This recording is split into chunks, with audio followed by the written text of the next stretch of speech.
tool's only as smart as the person who made it.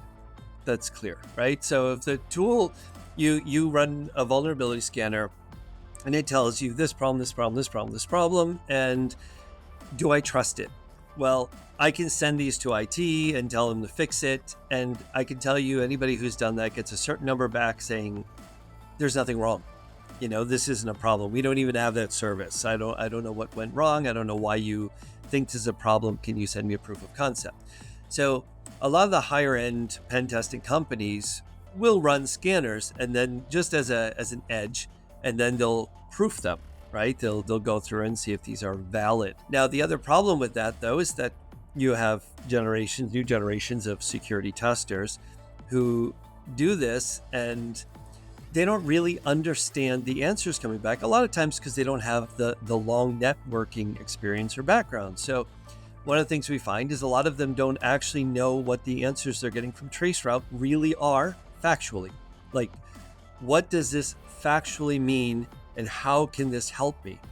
And I know certain tools, I think it was Nmap still does some of their scans will do a trace route to every host. And again, this is so that you can tell how many hops away it is. Why do you get the TTLs? Well, so that you can see if this is the machine talking to you, or is it a security device in front of it, or is it the router?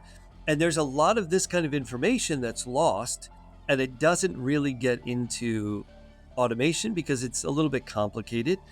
But at the same time, if you run these scanners, they are going to be fixing things that your intuition probably will screw you up on. So if you're an experienced tester, you might say something like, oh, we don't test more than the first 3,000 UDP ports, or plus a few that are known right now to have. Why? Because testing 65,535 UDP ports takes 18 hours, so 17 plus.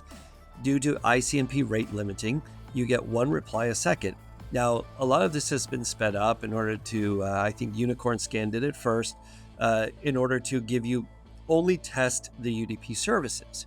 And this is something that we had worked on in the early 2000s in order to speed up UDP testing. But most testers will still either not test it or just do the bare minimum of it and not do all 65K, I should say, ports, because it takes so long per host. And a tool that can do this and do it properly is not going to let your intuition get in the way and is going to do what's required of the job, no shortcuts. So in that case, automation can exist to do the grunt work that you don't want to do. And I think this is where some of us old school guys found the benefit in vulnerability scanners, is because we know that it's going to do the work that we would take shortcuts on because it is grunt work, it is a pain. And so we let that run while we do our manual tests, and we just give it its time to do its thing, and then we go back and check.